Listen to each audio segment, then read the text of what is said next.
여러분은 건물 출입구옆 경사로에 대해 생각해 보신 적 있으신가요?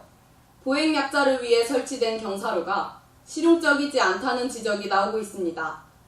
정작 보행이 불편한 사람들에게는 접근성이 떨어진다는 이유인데요. 최영서 기자가 취재했습니다. 장애인, 노인, 임산부를 위한 경사로는 보행약자를 배려해 만든 길을 뜻합니다. 현재 건축법 및 장애인, 노인, 임산부 등의 편의 증진 보장에 관한 법률에서는 건물 주출입문 현관에 의무적으로 경사로를 설치할 것을 명시하고 있습니다. 현행법에 따라 현재 우리 대학은 캠퍼스 내 모든 건물에 경사로를 설치했습니다. 그러나 실제 보행약자가 이용할 수 없는 경사로가 대다수입니다. 명신관의 경우 주출입문이 있는 정면에서 바라봤을 때 경사로를 찾기 힘듭니다. 건물 뒤편에 있는 경사로로 가기 위해서는 높은 언덕길을 올라가야 하므로 보행약자들이 스스로 이용하기에 무리가 있습니다. 순원관의 사정도 다르지 않습니다. 순원관과 진리관 사이에 있는 순원관의 경사로는 안쪽으로 들어갈수록 좁아지기 때문에 휠체어는 물론이고 비장애 학생들의 통행 역시 매우 불편합니다. 이렇듯 보행에 불편이 있는 학생들은 캠퍼스를 자유롭게 누빌 수 없는 상황입니다. 축제나 행사 같은 거 있을 때 학교 바깥까지 끌차를 이용해서 짐을 날라야 하는 경우가 있는데 그럴 때마다 경사로가 없으면 끌차도 이용을 하지 못하니까 직접 손을 들고 날라야 했던 그런 불편함이 있었습니다. 제가 예전에 다리에 깁스를 한 적이 있는데 명신관에 수업이 있어서 수업을 들으려고 가는데 제가 명신관 쪽에 경사로가 있는지 몰랐거든요. 그래서 계단으로만 올라가려고 하다 보니까 깁스를 한 채로 올라가야 되니까 되게 불편하고 힘들었었던 적이 있습니다.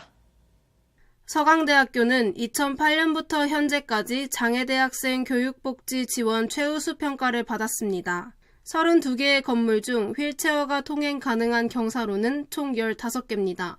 각 경사로에는 표지판이 설치돼 있고 학교 홈페이지에 경사로 현황을 제공해 쉽게 찾을 수 있습니다. 경사로가 없는 건물에는 장애인용 승강기를 설치해 편리하게 건물에 출입할 수 있습니다. 제 친구 중에 휠체어를 타고 이동을 해야 되는 친구가 있는데 그 친구가 전에 다니던 학교에서 저희 학교로 편입을 했어요. 근데 전에 다니던 학교에서는 되게 경사로가 많이 없고 좀 많이 부족해서 이동하기 힘들었다고 하는데 저희 학교 같은 경우는 캠퍼스 곳곳에 경사로가 설치가 되어 있어가지고 이동하기 편하고 학교 생활이 진짜 조금 더 편해졌다고 하더라고요. 이와 같은 문제에 대해 시설관리팀은 서면으로 답했습니다. 학교 측은 우리 학교가 지형상 휠체어의 직접적인 접근이 어렵다는 점을 인지하고 있다고 밝혔습니다. 이에 대해 장애 학생의 편의를 향상시키기 위한 시설 개선이 이루어지고 있지만 접근성이 낮은 경사로를 단기간 내에 개선하기는 어렵다고 답했습니다. 이러한 미흡한 경사로 문제에 대한 해결책으로는 캠퍼스 마스터 플랜 수립 시 보완하여 반영한다는 방안을 내놓았습니다.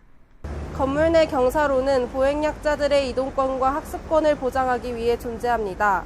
그러나 보행약자를 배려하지 않은 경사로가 오히려 이를 침해하고 있습니다. 건강한 학생들을 중심으로 설계된 현 보행로에 대해 다시 한번 생각해봐야 할 때입니다. SBS 최영서입니다.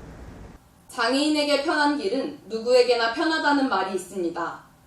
미흡한 장애인 경사로 문제가 해결된다면 장애를 가진 학생들뿐 아니라 우리 대학을 이용하는 모든 이들이 한층 더 편해질 것입니다.